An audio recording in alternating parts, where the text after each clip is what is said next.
Yo, hello ladies and gentlemen, and welcome to episode number 10 of our PWG Guerrilla Warfare series on TEW 2020. Today it is time for the 18th anniversary of Pro Wrestling Guerrilla. Last time out it was Mystery Vortex, which saw a win for Fred Yehai, which meant another loss for Lee Moriarty. Brody King pick up a big victory. The Velocities defeat the Rascals in a big upset. Chris Hero beat Chris Dickinson. Flamita defeated Chris Bay in the Impact Wrestling Stars debut. Daniel Maccabee defeated Tony Deppen. The Machine Guns retained the World Tag titles over FTR in a dream match. And Bandito retained the World Heavyweight title over Jordan Grace and John Gresham in a triple threat.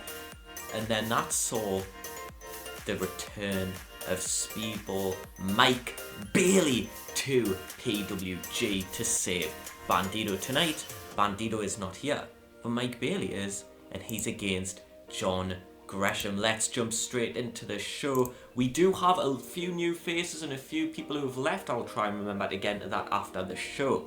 We kick things off in front of 756 people, almost a sellout crowd, as Chris Dickinson picks up a victory over Calvin Tankman, the indestructible force, in 14 minutes and 19 seconds with a Liger bomb. A big beefy contest sees Calvin make his debut in the Globe Theatre. Great start to the show, even better than I expected in all honesty. A fantastic match. Dickinson gets a 67. Next up we get a 63, where in about that had good wrestling but didn't have much heat. Myron Reed makes his debut in PWG. He defeats Laredo Kid and Mick Moretti in 13-19, pitting Mick Moretti, the rapscallion, with a coloured splash. Laredo Kid with a 60, Mick Moretti with a 43, Myron with a 62. He debuts his obnoxious musician gimmick, which gets an initial rating of very good. For anyone who's unaware, Myron Reed is actually a musician in addition to a professional wrestler, and I believe it is MLW that are looking at promoting him in a vein quite similar to that of musical sensation The Weeknd, who is one of my favourite musicians.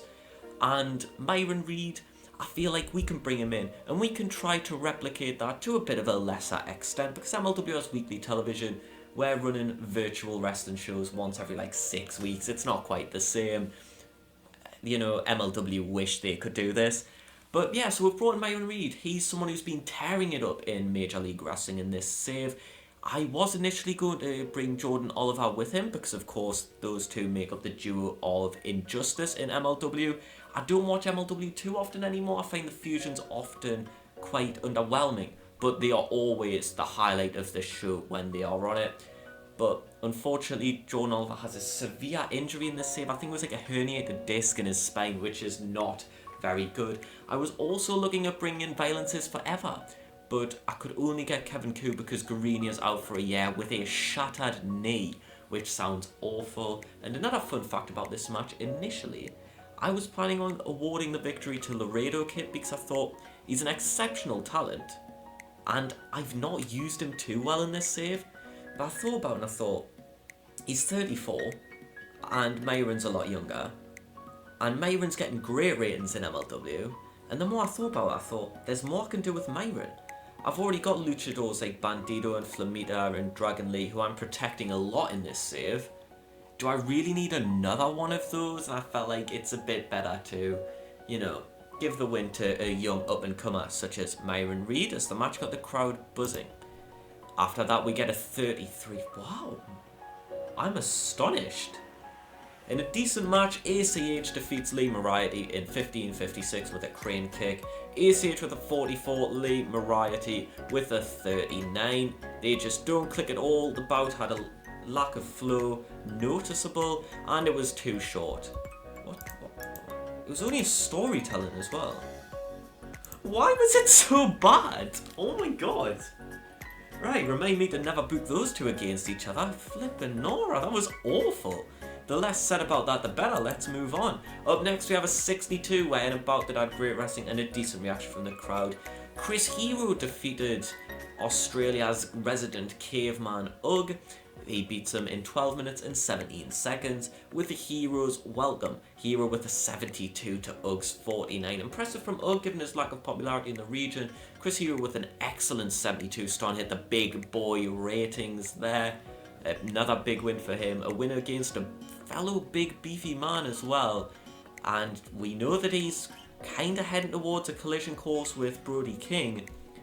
A win against a big boy proves a lot for him because he lost to Masato Tanaka last time out and then Brody King beat him.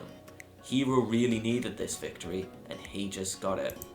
Next up we have a 56 when about that had good wrestling and a decent reaction from the crowd. Australia's premier high-flying tag team, the Velocities, Jude London and Paris de Silva, rack up their second victory of the series. They defeat the pairing of Fred Yehai and Tony Deppen in 13:47 when Paris de Silva pinned Fred Yehai.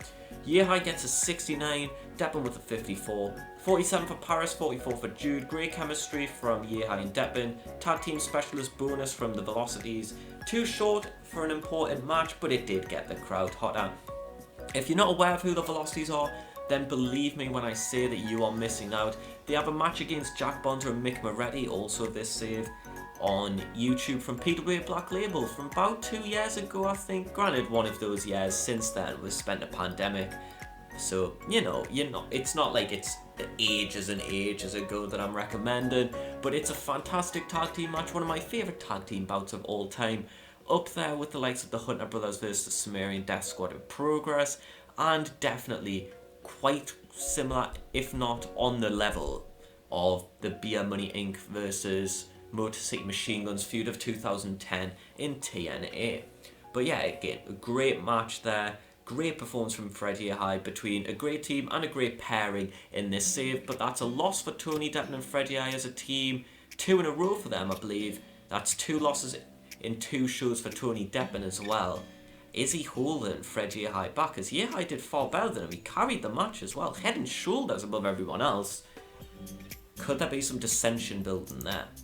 59 up next as Brody King picks up another victory. He defeats Mexico's Black Terrors in 12 minutes and 50 seconds with the Gonzo Bomb getting a 59. Brody himself with a 69 in ring performance, very impressive from California's own, against the newest member of the Decay faction in Impact Wrestling, which is a bit of an interesting fit. I'm sure Rosemary will have some fun running around with a bull, but in Impact Wrestling he might be a member of the Decay. In PWG, he's just a big beefy bull who can't quite defeat Brody King, who picks up a great victory there as his momentum just steamrolls more and more. And let's be honest, is there anyone who's a bigger favourite for Battle of Los Angeles than Brody King? Who knows? 66 up next when your main event, in a bout that had superb wrestling and a decent reaction from the crowd, Jonathan Gresham defeats Speedball Mike Bailey, and Bailey's returned to the company in 21:43. The match was stopped because Bailey was beaten up so badly after being taken out by John Grace. So Gresham was trying to beat Mike Bailey. Now this is Jonathan Gresham, who over the past year has been unable to get the job done in PWG. He couldn't win the gold. He's tried and tried. His opportunities came few and far between, but he's had more than anyone else. And at Mystery Vortex it was meant to be his moment and he had to share the ring with his wife. And then, even then, he couldn't get the job done. And afterwards, his frustrations got the better of him. And Mike Bailey makes a save. And he's sick of it. He feels as though everyone's holding him down in PWG. He feels as though the luck's not going his way. In his mind, he's the best wrestler in the planet. He's a great wrestler, let's be honest, but he can't get the job done, and he couldn't beat Mike Bailey tonight. It was Mike Bailey's night, it really was. Everything was in Bailey's favour. Gresham just couldn't keep him down. Bailey was in control for large portions of the match, although Gresham did have his control too. His came from the fact that he was just sneaking away with little submissions that Bailey was never tapping to. He just wouldn't submit, he wouldn't die, and in the end, there's an accidental ref bump. Jordan Grace hits her Grace driver on the fucking ring apron, pulls him back in the ring. Jonathan Gresham locks him in a double arm stretch. At the same time, he's stomping repeatedly on the cranium of Mike Bailey. He's out cold. The referee wakes up, calls the finish. John Gresham gets the win, and the fans start booing. And he's annoyed because he didn't even see Jordan Grace's assault. He didn't catch it. And he's furious that he's getting booed. So do you know what he does? He locks him back in the submission and he beats him down some more. And the crowd is livid. And he picks up a microphone, he says, for too long here in PWG I've been complicit. I've sat back and I've let other people have my opportunities. I've sat back and I've not taken the realm. I've not taken the reins. I should be the #1 guy here. I should be your world heavyweight champion. Name a better wrestler than me, you cannot. I'm the best that this place has to offer. I'm more than each and every single one of you. And you all give me pity. You all go, Jonathan Gresham, we want him to win the title. Go Gresham, go Gresham. And then Desmond Xavier gets a shot and everyone wants him to win. And then Mike Bailey comes back. And all of a sudden, you don't want me to win. There is no one who deserves these main event matches, these championship matches. There's no one who deserves the gold more than me. I'm the foundation. I am more than all of you. Fuck you all, and fuck PWG. And that's the show. It ends on a little bit of a downer, but we get a 64 rating, which is quite a high rating. Jonathan Gresham performed well, as did Mike Bailey, as did Brody King. And up next for PWG, you may be wondering what's next, because it's the middle of July. Well, usually we run once every maybe 5 to 6 weeks. This time, we're not coming back until either week 1 or week 2 of September. Because next up, for Pro Wrestling Guerrilla, it's BOLA, the Battle of Los Angeles. Who will win? Can Bandido win the tournament as champion? Can Mike Bailey go all the way? Can Jonathan Gresham get that trophy again? Can Chris Hero prove that he still has what it takes to compete with the very best? Can Brody King capitalise on his momentum? We're going to find out. Will a newcomer such as Myron Reed get it? Who knows? But I must say, ladies and gentlemen, there has been a few new faces in the company, and a few have gone. As you can see, the roster's a lot smaller than it was. There were people who've been here a long time that I just think needed to go from PWG, sadly. Jeff Cobb and the Rascals had done everything they could do. Alex Zane's gone because he's out for 9 months, and am I really going to book him? Probably not. So we have got some fresh faces. Andy Brown and Danny Limelight, their experiments are done, unfortunately. The product didn't react well to it, so they're all gone from the Globe Theatre. But that is how the roster is looking right now. But I can announce that we do have a couple of fresh faces coming in that will debut in PWG at BOLA in September. There are 2 people that I want to bring in for this, and I'm going to show you who they are right now. Number 1, when it loads.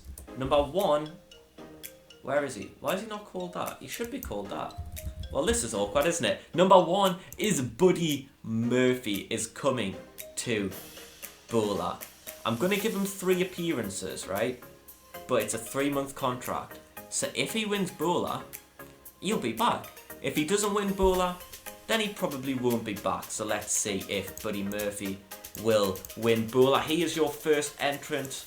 And the second entrant is the king himself, Minoru Suzuki. New Japan aren't offering him a contract. I'm not going to show you me offering him a contract, so you don't know how long he's going to be around for here. It might be just for BOLA, it might end up longer, but Minoru Suzuki is coming to the Globe Theatre. Who do you think's going to win PWG's Battle of Los Angeles? Can Suzuki become the oldest man to ever win the tournament? Will it be someone else? Find out in the next episode right here on youtube.com. Thank you for watching, and I hope to see you all in the next episode.